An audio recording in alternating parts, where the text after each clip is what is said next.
സാന്റക്ലോസിന്റെ ചരിത്രം വളരെ കൗതുകകരമാണ്. ഒരു പുണ്യപുരുഷനിൽ നിന്നും ലോകമെമ്പാടുമുള്ള കുട്ടികളുടെ പ്രിയപ്പെട്ട ക്രിസ്മസ് അപ്പൂപ്പനായി അദ്ദേഹം മാറിയ കഥ ഇപ്രകാരമാണ്. സാന്റക്ലോസ് എന്ന സങ്കല്പത്തിന്റെ തുടക്കം AD 4-ാം നൂറ്റാണ്ടിൽ ജീവിച്ചിരുന്ന വിശുദ്ധ നിക്കോളസ് എന്ന ബിഷപ്പിൽ നിന്നാണ്. അദ്ദേഹം തുർക്കിയിലായിരുന്നു ജീവിച്ചിരുന്നത്. പാവപ്പെട്ടവരെ സഹായിക്കുന്നതിലും അവർക്ക് രഹസ്യമായി സമ്മാനങ്ങൾ നൽകുന്നതിലും അദ്ദേഹം ഏറെ താല്പര്യം കാണിച്ചിരുന്നു. ഡച്ച് സംസ്കാരത്തിൽ വിശുദ്ധ നിക്കോളസ് സിന്റർക്ലാസ് എന്നാണ് അറിയപ്പെട്ടിരുന്നത്. 17-ാം നൂറ്റാണ്ടിൽ അമേരിക്കയിലേക്ക് കുടിയേറിയ ഡച്ചുകാരാണ് ഈ പാരമ്പര്യം അവിടെ എത്തിച്ചത്.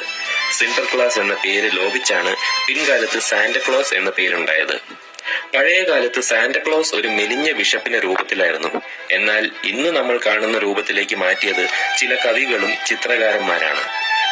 1823 ക്ലെമന്റ് കാർക്ക് മൂർ എഴുതിയ a visit from saint Nicholas എന്ന കവിതയാണ് സാന്റക്ലോസിന് ഒരു മഞ്ഞുമല വണ്ടി ഉണ്ടെന്നും അത് റെയിൻഡിയറുകൾ വലിക്കുന്നു എന്നുള്ള സങ്കല്പം കൊണ്ടുവന്നത്.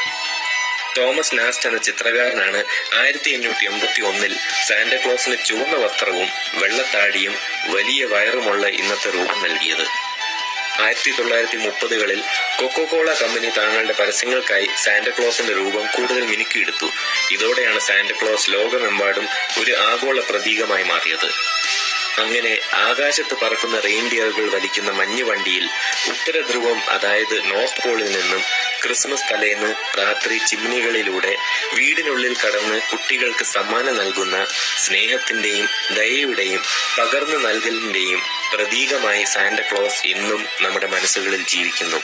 Merry Christmas and A happy new year.